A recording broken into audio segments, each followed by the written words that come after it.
Hello there, with me, Henny Gui, for your 5 p.m. English news on TVS. Let's dive into the news. 4 temporary relief centres had been closed as of 12 p.m. today, with only 8 PPS still left to operate in 3 districts, namely Kuching, Samarahan and Lundu. PPS started closing between 9:15 a.m. until 9:40 a.m. today. As at 12 p.m. today, a total of 776 flood evacuees were placed in the remaining 8 PPS. A total of 116 victims were placed in 3 PPS in Samarahan district, 83 victims in 2 PPS in Lundu, while 577 victims were placed in 3 PPS in Kuching district. Continuous heavy downpours since Thursday had caused serious flooding in low-lying areas in Kuching, Samarahan, and Lundu. A few areas in Kuching and Samarahan, including Taman Univista, where the conditional movement control order was imposed, were affected by flash flood in addition to flooding at some main routes, which caused a massive traffic congestion. According to the Welfare, Community Wellbeing, Women, Family and Childhood Development Minister, Dr. Sri Fatima Abdullah, Wishesland Kuching will be receiving 20,000 ringgit to carry out its activity. According to her, the non-government organization or NGO has 5 physiotherapists and provides hydrotherapy as well as facilities that help with brain training. Fatima also applauded Wishesland for complying with the standard operating procedures SOP set by the government. For children that need physical therapy, their rehabilitation sessions are usually carried out in their homes with their parents or guardians, and their progress constantly is monitored and assessed by staff members. Meanwhile, Fatima also said she was in full support of Wishesland expanding to other divisions following the recent opening of one in Miri.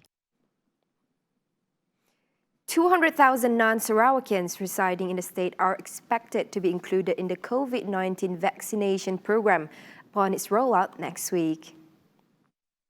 To Sarawak Health Director Dr. Chin Zin Hing, they would be part of the targeted 2.2 million people in Sarawak to receive vaccination in order to achieve herd immunity against the virus.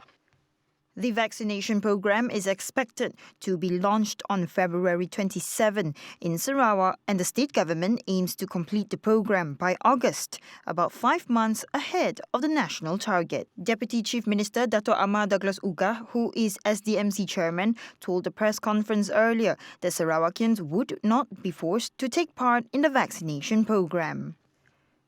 Nonetheless, he said he only hoped Sarawakians would be aware of the benefits of the vaccination program meant to flatten the infection curve of COVID-19 in the state so that Sarawakians could live their lives like they were before the pandemic started. He said those interested to participate could register via MySejahtera at the public clinics and hospitals throughout Sarawak and also at the district offices nearest to them. Hello there and welcome back. Now moving on, the Malaysian Armed Forces ATM will provide assistance in coordinating movement control and logistic management of the COVID-19 vaccine, which is expected to arrive in Malaysia tomorrow. Chief of the Defence Force General Tan Sri Afandi Buang in a statement said the ATM will escort the vaccine's movement from the storage centres to the administrative centres throughout the country. Elaborating further, he said the ATM's representatives were also placed with the Secretariat at the national and state levels to assist the Health Ministry and the COVID-19 Immunisation Task Force in planning the implementation of the immunisation program, especially in coordinating the logistics assistance at the VAC and VAC. Afandi added the immunization program could maintain ATM's capacity and preparedness in protecting the country's well-being and sovereignty and ultimately achieve the herd immunity objective.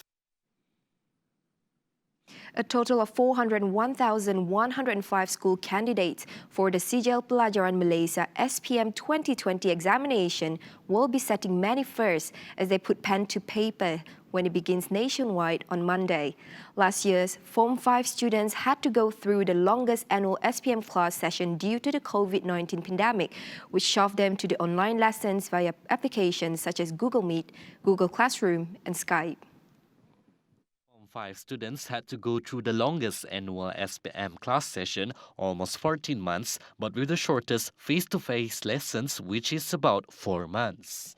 They are also sitting for the examination without having had the opportunity of doing the usual trial exam that would have enabled them to gauge where they stand in terms of their competency in the various subjects. These SPM candidates, as well as those for the Sijil Vocational Malaysia and Sijil Tinggi Agama Malaysia, will be sitting for the examination at the 3,310 centers in a new normal environment, complete with strict standard operating procedures.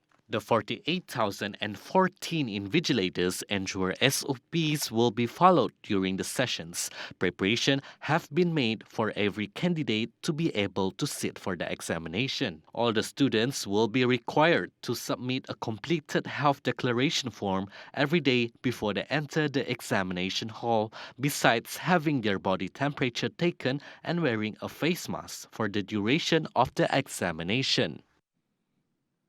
The Football Association of Malaysia (FAM) and the Malaysian Football League (MFL) have sent in an application to the government to seek early COVID-19 vaccination.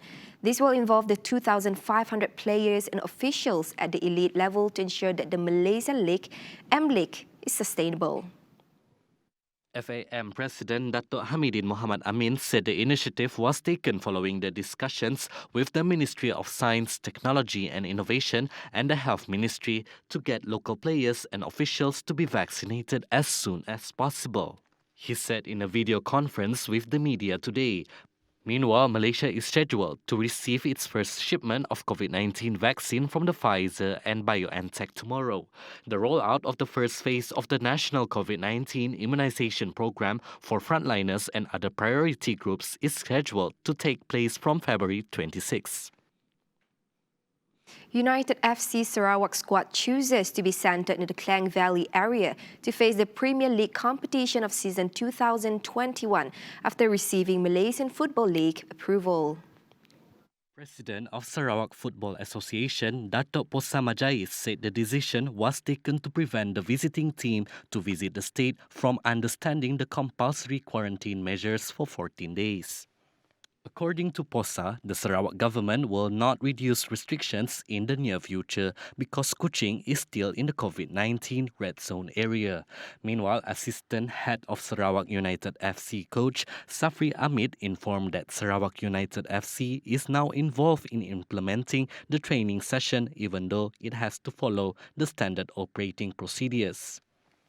This SOP approach is a little different, but he and the coach team Elavasaran is committed in carrying out a training session in preparation for the Premier League this season.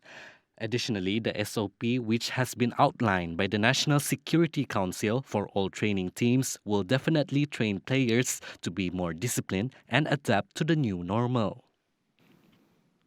And that concludes the 5 p.m. English news on TVS. Don't forget to tune in for the Nightline at 11:30 p.m. with Cheryl Shaminato.